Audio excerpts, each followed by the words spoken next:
Bonjour à tous, les ministères Notre Pain Quotidien vous proposent la méditation du jour. À la recherche de vérité. Un jour, une femme m'a parlé d'un désaccord qui déchirait son église, à savoir si la terre était plate. Quelques mois plus tard, on a appris aux actualités qu'un chrétien armé s'était précipité dans un restaurant, supposant être un lieu de maltraitance d'enfants. C'était faux, et l'on a arrêté l'homme en question. Dans les deux cas, les gens impliqués adhéraient à des théories du complot colportées sur Internet.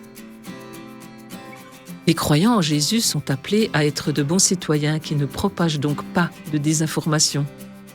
À l'époque de l'apôtre Luc, de nombreuses histoires circulaient au sujet de Jésus, dont certaines étaient fausses.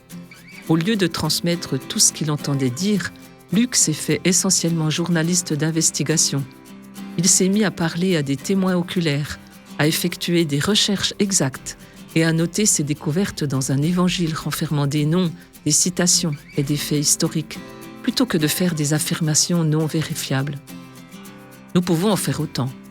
Comme de fausses informations peuvent diviser des églises et mettre des vies en danger, la vérification des faits contribue à aimer son prochain. Lorsqu'une histoire sensationnelle nous parvient, vérifions-en la source par l'intermédiaire d'experts qui recherchent la vérité et qui ne répandent pas de fausseté. Nous ajouterons ainsi de la crédibilité à celui qui est plein de vérité. C'était un texte de Sheridan Voysey.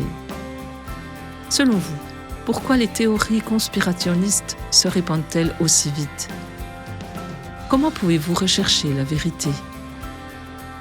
Père, aide-moi à discerner la vérité de l'erreur, à l'aide de ton esprit.